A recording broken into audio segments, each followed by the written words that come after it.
Two brothers are seen at the start of the movie. Nathan, the younger of the two, was nicknamed Nate. Both brothers sneak inside a museum and attempt to steal a map. Meanwhile, police officials arrive and transport the children to an orphanage. They actually have no parents and have spent their entire lives in an orphanage. Nate's older brother made numerous attempts to steal the map, because Nate and his brother come from a family of pirates. The map revealed the secret of a treasure. The orphanage's sister informs the officer, "You can take Nate's older brother because he's still pretty young." The older brother refuses to hand himself to police. As a result, he decides to depart. He enters his room in order to pack his belongings. Nate tells his older brother, "I can't live without you." Nate receives a necklace, a lighter, and a letter from his older brother. He then walks away, stating, "I'll definitely come back." When Nate opens the letter after his elder brother has left, he receives a message after putting the lighter's light on. It was written with the knowledge that we come from a pirate family, and will almost certainly meet. The scene turns afterward, and we witness the period after 15 years have passed. We see Nate, now an adult who works in a bar. In addition, he used to rob. When Nate was working in a bar, he was visited by a man named Victor. He informs him that he is familiar with him and his brother. He claims that they used to collaborate at one point. Nate, on the other hand, was uninterested in learning about it. He tells Victor to go, but he leaves a card for him on the way out. Victor's address is written on the card. Nate enters his house in the next scenario. After arriving, he notices the map that he and his brother attempted to steal. Meanwhile, Victor arrives and says that if you had arrived, you would have told me then. Nate informs Victor that this is the same map that so many others have been looking for. This is a treasures map. Many people have dedicated their lives to this manor without achieving anything. This was a pointless story. This isn't a pointless story, Victor assures Nate. "I'm sure you and your brother both know a lot about this map." Victor later gives Nate a book and an image of a ship. This isn't a regular ship, it's an antique ship worth $500 million. Not only that, but the ship also has buried wealth on board. This was kept by a group of 18 persons. Victor couldn't possibly let him go because he knows so much about the treasure. Now, he offers him to work with him, but Nate rejects. Victor says that if you accompany me you can get your brother. Nate goes to his house and begins to see the things of his brother. Later, he agrees to work with Victor. The next morning, we witness Nate giving Victor a cross sign. He explains that this isn't a cross sign, but rather the key to unlocking the treasure. Victor claims to have one of the keys, and the other must be stolen quickly. Victor claims that the other key is in the hands of an auction company, and that key will be displayed shortly. We'll have to steal that key soon. Victor steals the key after visiting that company. He was returning from where he had stolen the key. After pointing the knife at Victor's throat, a girl named Brett arrives. She is following her boss's orders in handing over this key to me. She was doing this under her boss's instructions. This was Victor's former enemy. When they were both battling for this key, meanwhile, some guards arrive, which Victor takes advantage of. After obtaining the key, he flees. Victor travels to Barcelona after receiving the key. They run upon a girl named Fraser, who is already acquainted with Victor. She, on the other hand, is unfamiliar with Nate and inquires about him.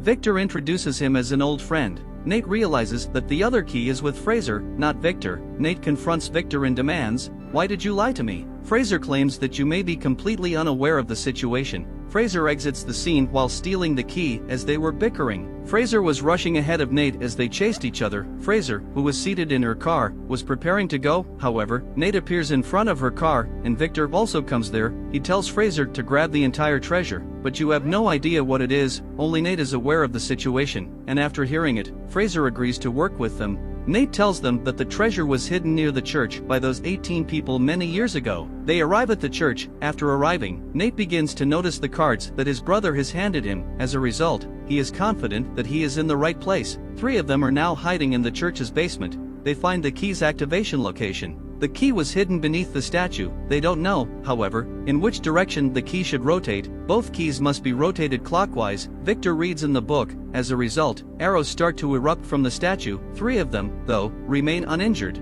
After taking the risk once more, Nate and Fraser rotate in an anti-clockwise direction. After that, a path appears behind the statue. The path took a way through a cave. Later, Nate informs Victor that we must use separate routes when traveling there. He claims that Fraser and I will take the same way. He'll take one path, and Victor and Nate connect their phone's GPS. One way leads to Nate and Fraser, while Victor takes another path. Nate and Fraser come to a bar while walking via the underground path. There was a secret way there that no one knew about. Some people attack them before they leave that path. To stop him, Nate fights with him.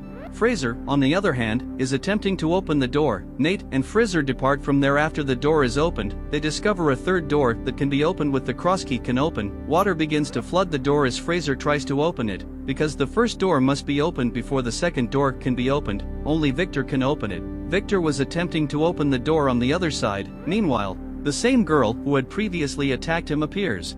Both of them are in a fierce battle. Nate and Fraser, on the other hand, were caught in the water and about to pass out. Victor knocks the girl out and places the key on the locked door. Nate and Fraser eventually make it out of that door safely. It was now my turn to enter the final door, however, no one knows how to unlock that door. Victor was keeping an eye on them from a hole outside. Meanwhile, Nate employs his intellect and requests that Fraser deliver the other key from Victor. Victor, on the other hand, does not trust them and refuses to hand up the other key. Victor eventually hands over the key because he doesn't have any other choice. On the door, Nate notices a symbol.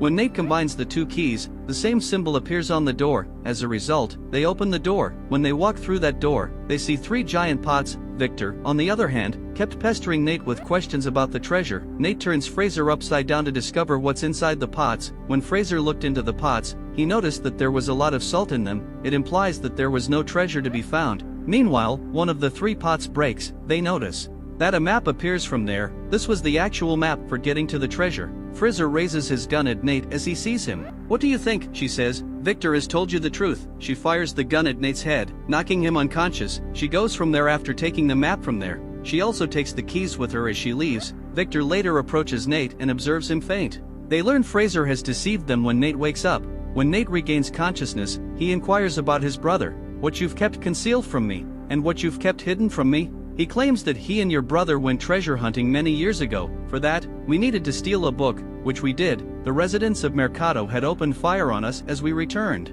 Your brother was hit by a bullet as a result, and he died as a result. After hearing this, he becomes emotional and begins to cry. He informs him that you have left him to die. You're now relying on me to deliver the treasure once more. Victor, on the other hand, claims that I have lied.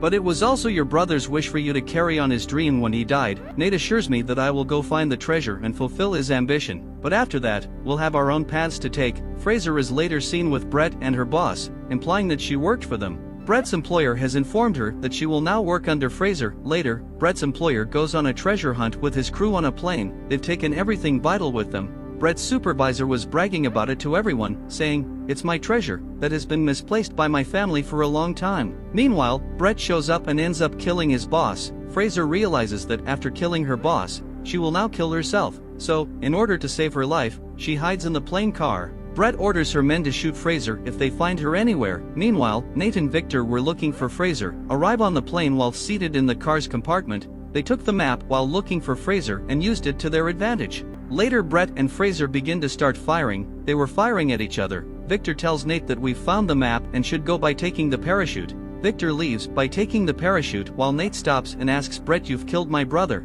After attaching the cargo with the parachute, he opens it. As a result, the luggage from the plane begins to emerge. Brett's people begin to fire at Victor and Nate. Meanwhile, Nate's foot gets stuck in cargo. He begins to toss in the air with the luggage. After trying a lot, he again comes into the plane. Meanwhile, Fraser begins to jump from the plane by taking a car. Nate was also standing there and he also falls along with the car. Both were falling and Fraser asks Nate to open the parachute, but Nate hasn't taken any parachutes. They were flying in the air, but meanwhile, Nate opens a parachute of a cargo. They're both going to be in that cargo. They arrive at the sea using the parachute. They arrive at a beach and stay at a hotel after arriving. They try to understand the map after checking into the hotel. Nate works tirelessly all night, understanding the map and making notes. Fraser wakes up in the morning and sees that he has comprehended the map and made notes. She shows her wit once more as she departs for the treasure while taking the note. When Nate wakes up, he notices that the map has vanished. Nate knows where the real site is. In the next scene, Nate arrives at the map's location that happened in an island cave. Brett, on the other hand, has been keeping an eye on Nate. Nate, on the other hand, reaches the cave by jumping into the water. He sees 2 giant ships, and many people have died while seeking that boat. When Nate enters the ship, he discovers a large amount of gold. Meanwhile, he hears Victor's footsteps approaching. Nate is terrified as he watches this and wonders how he got here. He claims that you've connected me with your GPS. Brett arrives with her people when they are both watching the treasure. When they see them, Nate and Victor hide. Brett calls her team and prepares to board the ships by plane, because she is aware that the ship in addition to the treasure, costs millions of dollars. Victor and Nate emerge and announce their intention to steal the ship. They approach the ship from the front and then you start fighting the guard. Nate was also beating the guards. The guards are thrown into the water. They take over the ship after killing the guards one by one. Brett grows enraged when she notices this and attacks them with another ship. Victor was summoning a helicopter quickly in order to flee Brett's clutches. Brett was pursuing him as Brett's men attacked Nate's ship. Meanwhile, Brett was ready to hit Nate's ship as they all began fighting with Nate. As a result of Nate's attack on Brett's chopper, her helicopter is destroyed. Meanwhile, her ship collides with the mountain and is utterly destroyed. Brett makes his way out of there and lands on Brett's ship. She tells Nate that if someone isn't mine, they can't possibly belong to anyone else. She then tosses the ship's engine into the sea. After saying this, as a result, the ship and the helicopter are unable to proceed. Victor's gold bag begins to collapse as well. He goes to save the luggage after putting his helicopter on autopilot. On the other hand, Brett and Nate are fighting on the ship. Nate tries to climb on the helicopter after fleeing, but Brett is after him. Victor sacrifices his gold-filled bag. Brett falls into the water after he throws the bag at her. Meanwhile, the ship's rope that is clinging to the helicopter cracks. Victor flips Nate over, but the ship as a whole falls on Brett. As a result, she dies, and the ship, after breaking, begins to float. We can still grab this gold, Nate tells Victor. Victor, on the other hand, comes to a halt and declares that it now belongs to the government. They're on their way to seize it, and Victor is forced to drive the helicopter. Nate encourages him not to be sad, and he slowly pulls the gold out of his pocket. Both of them start off on a happy note. We witness a motorboat chasing Victor and Nate at the end of the movie. She is no one else but Fraser. We see that Nate's brother was still alive and imprisoned. With that, the film comes to a close.